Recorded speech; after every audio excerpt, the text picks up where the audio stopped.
Hello friends, কেমন আছো সবাই? আশা করছি সবাই ভালো আছো। তৃষান মামি ডেলি ব্লগ চ্যানেলে সবাইকে স্বাগত জানিয়ে আজকে একটা নতুন ব্লগ শুরু করলাম। দেখো, আজকে আমি উঠেছি সেই 6:30টায়। 6:30টায় উঠে প্রথমে ঝাড় দিলাম, তারপরে ঘর মুছলাম, ঘর মুছে তারপরে স্নান করলাম। আর বাসনগুলো মা দেখলাম ঘুম থেকে উঠেই মেজে দিয়েছে, তো একটু সুবিধা হলো বাসনগুলো মাজে থাকার জন্য। তো ঘুম থেকে উঠেই এইগুলো করে তারপর আমি চলে আসলাম পুজো করতে। আজকে যেহেতু বৃহস্পতিবার আর আজকে হনুমান জয়ন্তী আছে, তো আমি হনুমান জয়ন্তী সেভাবে করতে পারবো না, কিন্তু ঘরের পুজোটাই সারবো আগে। ঘরের পুজোটা সেরে তারপরে আজকে একটা বিশেষ কাজে যাব। তো কী কাজ সেটা তোমাদেরকে আস্তে আস্তে বলছি। তো দেখো, আমার না ছোট্টবেলা থেকেই মানে যবে থেকে বুঝতে শিখেছি তবে থেকে আমার পুজো করতে ভীষণ ভালো লাগে। আমি জানো, আগে বিয়ের আগেও পুজো করতাম, অনেক বারব্রত করতাম, পুজো করতাম। আমার খুব ভালো লাগতো পুজো করতে। আর বিয়ের পরেও তো সেটা করতেই হবে। আর আজকে যেহেতু বৃহস্পতিবার, সেজন্য একটু ভালো করেই পুজো দিতে হবে। আজকে প্রচুর, প্রায় আমার 1 থেকে 1.5 ঘন্টা টাইম লেগে যায়। ঠাকুরগুলো ভালো করে পরিষ্কার করব, তারপরে স্নান করাবো, তারপর একটা একটা করে মালা গাঁথবো। তো যেদিন ফুল বেশি থাকে আমি মালা করে দিই, নারায়ণ ঠাকুরের মালা করে দিই, তারপরে লক্ষ্মী মায়েরও মালা করে দিই। আর যেদিন ফুল থাকে না, এমনিই হয়ে যায়। তো আজকে একটুখানি ভাবলাম যে মালা করে দিই।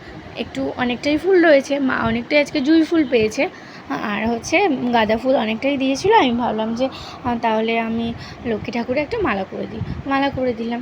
তারপর দেখো, ঘটটটগুলো পরিষ্কার করে তারপর ঘটের মধ্যে বেলপাতা, দুব্বা এগুলো সব দিয়ে দেবো। আর হচ্ছে তারপর দেখো, এই যে দেখো পুজো সারা হয়ে গেছে। যে তোমাদেরকে বলছিলাম না যে মালা করে দিয়েছি, এই যে দেখো 2টো মালা করে দিয়েছি। আর এদিকে দেখো একটা স্থলপদ্ম হয়েছিল, সেই স্থলপদ্মটা আমি ঘটের মধ্যে বসিয়েছি। আমার খুব ভালো লাগে।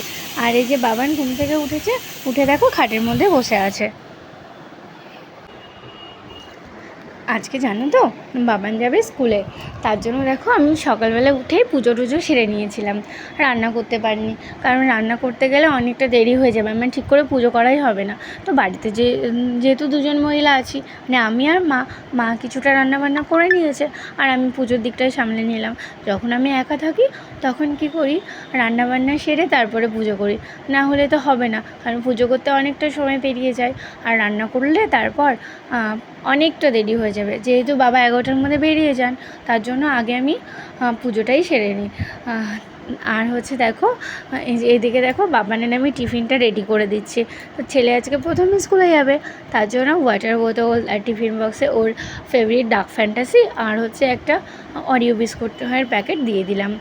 তো এই টিফিন বক্সটা বাবানের বার্থডেতে পেয়েছিল, 2টো পেয়েছিল। একটা হচ্ছে ওর দিদিভাইকে দেওয়া হয়েছে, আর একটা ওকে দিয়েছি। তো দেখো আমি ওই ব্যাগের মধ্যে তো ওই খাতাটা দিয়েছি, তারপরে টিফিন বক্স দেবো, কিছুটা কালারও দিয়ে দিচ্ছি। আর হচ্ছে ওয়াটার বোতলটা তো গলেই নিয়ে নেবে। তো দেখো, ছেলের যত্ন করে স্কুলের ব্যাগ রেডি করে দিচ্ছি। তো সব মায়েদেরই এরকম ইচ্ছা থাকে যে বাচ্চাদের স্কুলের ব্যাগ রেডি করে দেওয়া। তারপর যখন অনেক বড় হবে, যখন অনেক বড় হয়ে যাবে, তখন আবার অফিস যাবে, তার অফিসের ব্যাগ রেডি করে দেওয়া।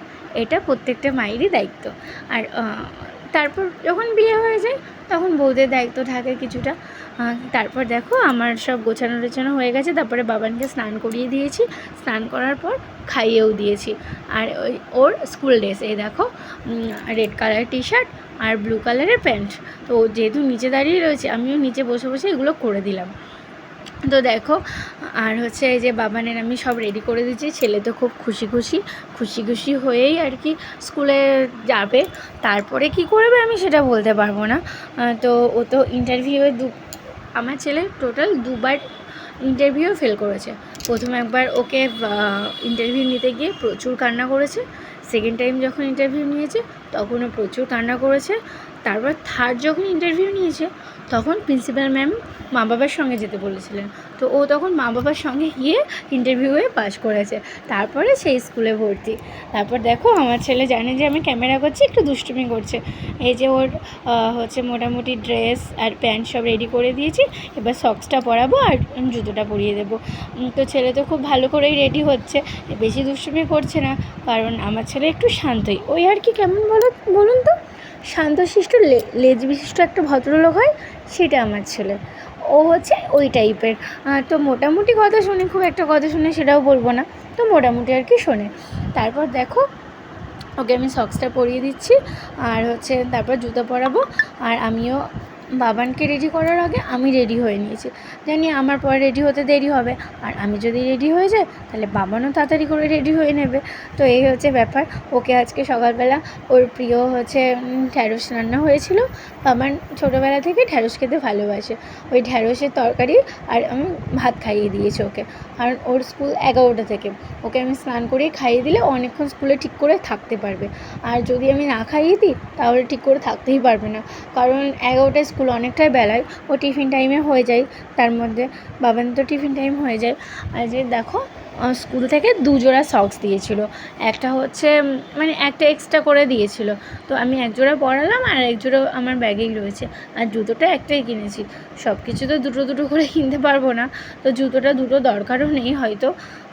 তো দেখো আমি ভালো করে ওকে পরিয়ে দিচ্ছি আর আমার সঙ্গে গল্প করছে। আমি বলছি, বাবার তুমি কিন্তু স্কুলে গিয়ে একদমই কান্না করবে না, কান্না করলে মিসগুলো খুব বকবে, তুমি কিন্তু কান্না করবে না বাবা।